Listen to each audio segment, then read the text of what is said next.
नमस्कार मित्रों, पुनः एक बार स्वागत है आपका। आइए चलते हैं हम वापस। सौंदर्य की नदी नर्मदा हम पढ़ रहे थे, ठीक है। इसमें हमने ओंकारेश्वर से और खलघाट पढ़ लिया था, ठीक है। अब हम पढ़ेंगे खलघाट से बोरखेड़ी।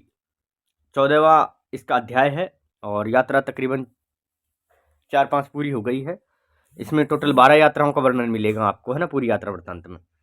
खलघाट से बोरखेड़ी, यहाँ से गए पूरे 6 महीने भी नहीं हुए, फिर आ गए।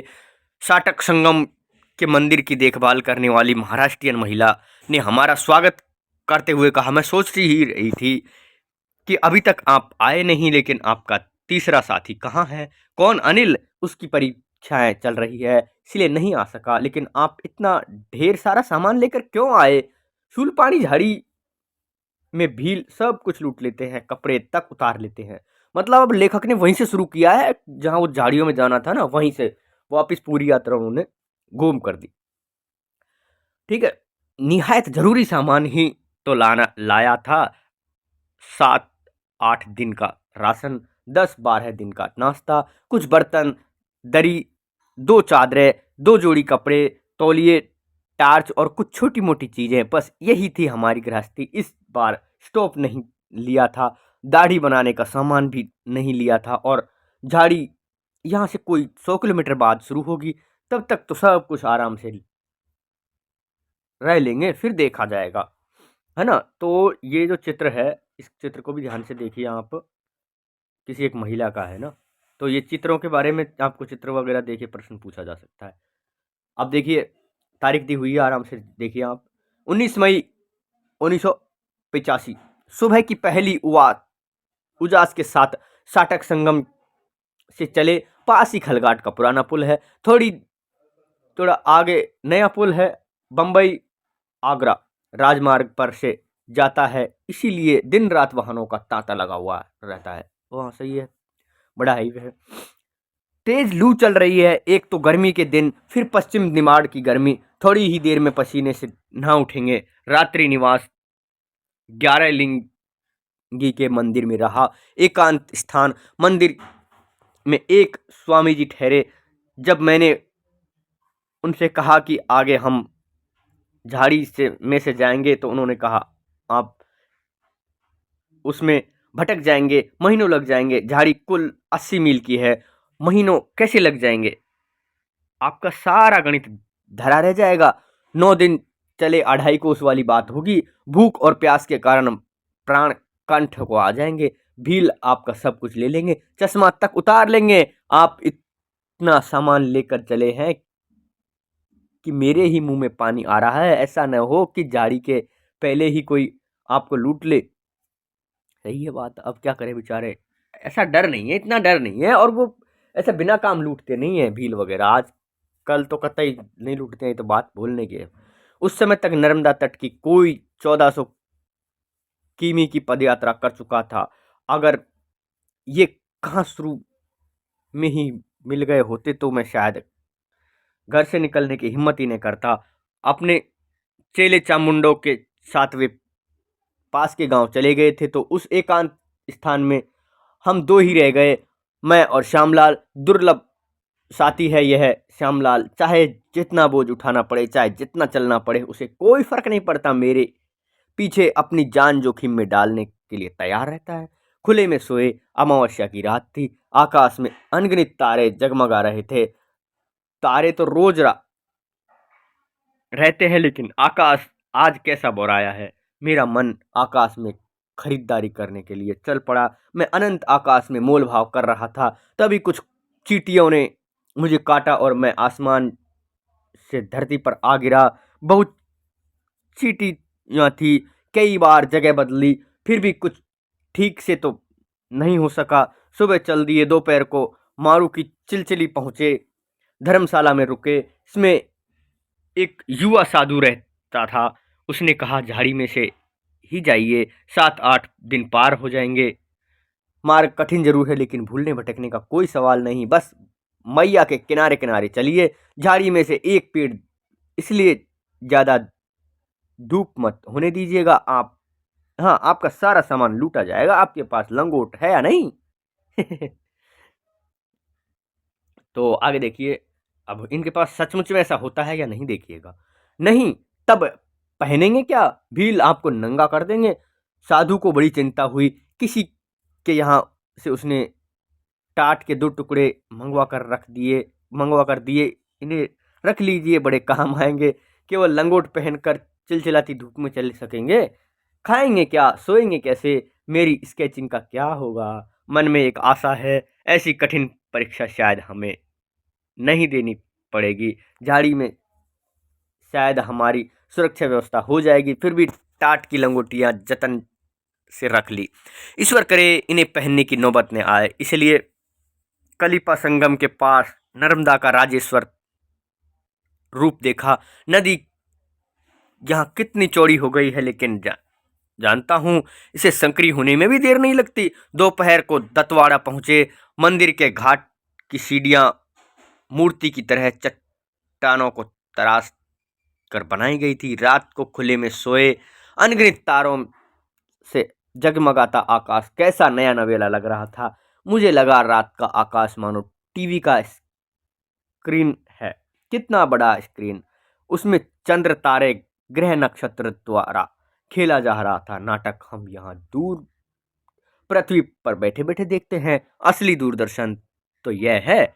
हमारी पृथ्वी आकाश से अलग नहीं, आकाश में ही है। जल में कुंभ जैसी बात हो गई। ठीक है, तब मेरी उपमा ठीक नहीं हुई। स्केचिंग से दर्शक अलग होता है, पर यहाँ तो दर्शक भी उसी स्क्रीन में है।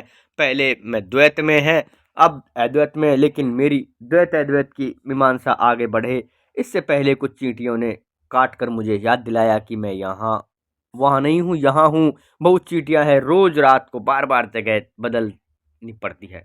अगला पड़ाव पीपलोद, इसके बाद का पड़ाव राजघाट। राजघाट से झाड़ी शुरू। इस जिस झाड़ी का मुझे आकुल इंतजार था वह आखिर आ गई। लेकिन यहाँ तो कोई झाड़ी नहीं, बल्कि यहाँ नर्मदा का सड़क का पुल है। 5 किलोमीटर दूर बड़वानी शहर है। शासकीय कार्यालय, थाना और आदि बड़वानी में। श्यामलाल को राजघाट की धर्मशाला में बिठाकर मैं बड़वानी गया। पुलिस के उच्च अधिकारी से मिला। अपना समुचित परिचय देकर कहा कि झाड़ी में मेरी सुरक्षा व्यवस्था करने की कृपा करें। उन्होंने तुरंत थानेदार को फोन किया। थानेदार की आवाज बुलंद थी। क्या बोला?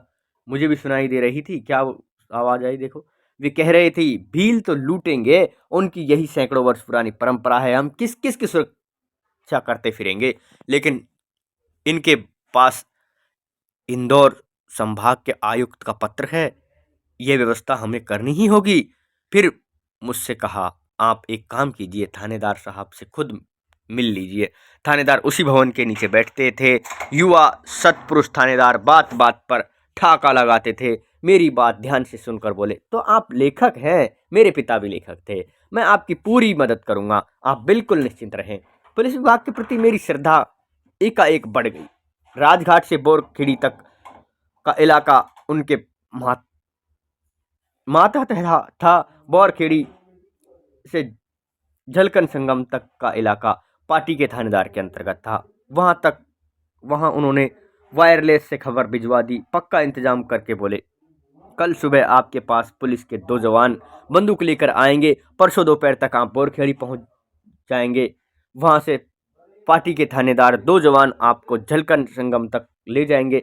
वहां मध्य प्रदेश समाप्त होता है और महाराष्ट्र शुरू होता है। वहां कोई खतरा नहीं, आप अकेले जा सकते हैं। सच है कि होता है, हमारे देश में ऐसी सुरक्षाएं दी जाती है यात्रा करने वाले लोगों को। ये तो यात्रा करने वाले लोग हैं, यहाँ तो साधु महात्माओं को और ढोंगी पाखंडियों को भी सुरक्षा दी जाती है। ये सच्चाई है बिल्कुल। मैं चलने को हुआ तो कहने लगे, परसों मैं खुद बोरखेड़ी आकर देखूंगा कि आपकी व्यवस्था ठीक से हो रही है या नहीं। चिलचिलाती धूप में राजघाट लौटा तो दोपहर के 3 बज चुके थे। आसमान ने एक बड़े अलाव का रूप ले लिया। फिर भी मैं बहुत खुश था। हमारी धर्मशाला में 3 बाबा पहले से ही ठहरे हुए थे। 2 नौजवान और थे, खूब तगड़े भी थे, बड़े मुंह फट थे, जो मुंह में आया बोलते ही थे। तीसरा उम्र में कुछ बड़ा था और दुबला पतला।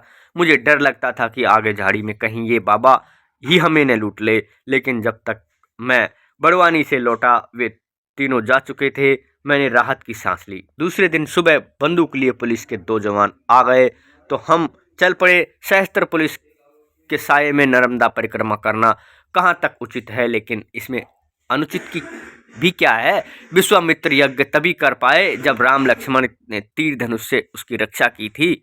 रक्षा का उपक्रम भर बदल गया है। तीर धनुष का यह स्थान बंदूक ने ले लिया है। थोड़े आगे बढ़े ही थे कि वे तीनों बाबा मिल गए। उनमें से एक बड़ा तेज तर्रार था। उसने पुलिस वालों से कहा, बंदूक लेकर चले हो, भीलों के आगे अर्जुन का गांडीव भी तो कुछ काम नहीं आया था, तुम्हारी बंदूक क्या काम आएगी, है ना।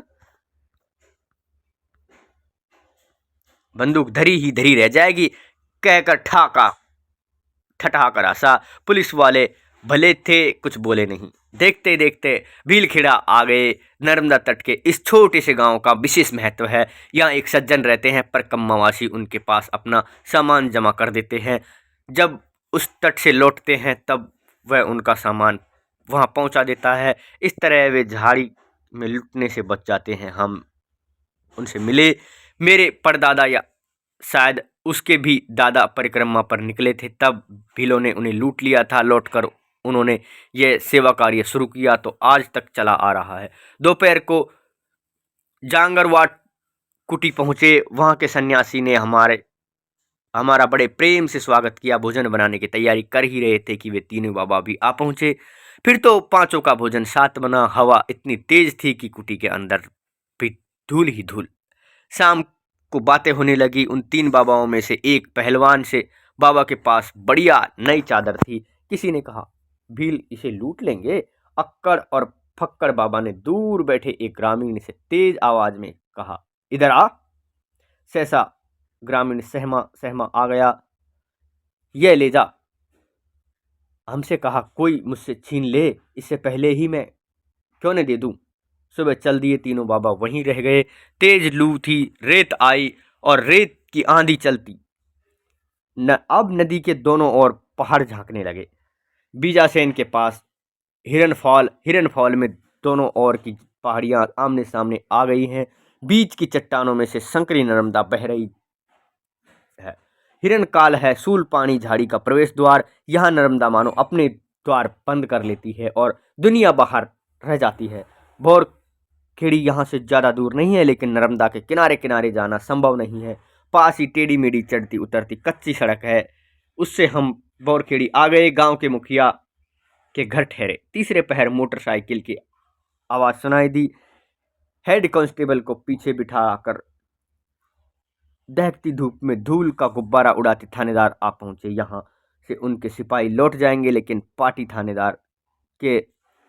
थाने के आ जाएंगे। हम लोगों का कुशल क्षेम पूछकर हंसते हंसाते चल दिए। बोरखेड़ी बड़ा गांव है। 2-3 दुकानें हैं। दुकान वाला आखिरी गांव है। दुकान वाला ये आखिरी गांव है। यहाँ से झाड़ी शुरू। श्यामलाल, जो लेना हो ले लो, आगे कुछ नहीं मिलेगा, है ना। शाम को पार्टी के सिपाही आ गए। बोनखेड़ी और सिसोदिया वानखेड़ा इस इलाके का अच्छा जानकार है। गांव खेड़े में एक का मेहमान, सबका मेहमान। कुछ ग्रामीण हमें यहाँ सबसे ऊंची पहाड़ी पर ले गए। नाम है बाबा बूढ़ा। इस पर से मैंने सांझ के सूरज को पश्चिम क्षितिज से विलीन होते देखा। सूरज के डूब जाने पर मैं क्षितिज को देखता रहा, मानो यहाँ खड़े खड़े सूल पानी की झाड़ी को देख लूंगा। सुबह चले तो हम 6 थे। 2 सिपाही और 2 ग्रामीण, जिन्हें सिपाहियों के मार्ग दिखाने के लिए साथ ले लिया। इस तरह कमर कसकर तल बांधकर हम झाड़ी के सबसे खतरनाक प्रदेश की ओर चल पड़े। झाड़ी ने जो जादू मेरे मन में जमाया था, जो सपने बुने थे, उसे पाने के आखिरी दिन आ गए। अब बोरखेड़ी से केली, ये जो बोरखेड़ी से केली है उसकी कैसे देखिए 27/5/85 को लिखा हुआ है इन्होंने, है ना। और जगह कहाँ है, मलकन संगम। इन्होंने स्केच बनाया है, खुद ने ही चित्रकारी की है। तो आइए जानते हैं इस भाग को। तो अब है बोरखेड़ी से केली।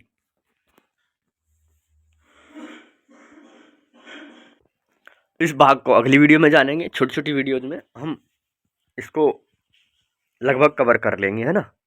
जनवरी में इसको भी पूरा कर देंगे और गोदान उपन्यास आपका चल रहा है उसे भी पूरा कर देंगे, ठीक है। तो बने रहिए हमारे साथ। लेते हैं आपसे विदा। नमस्कार, धन्यवाद।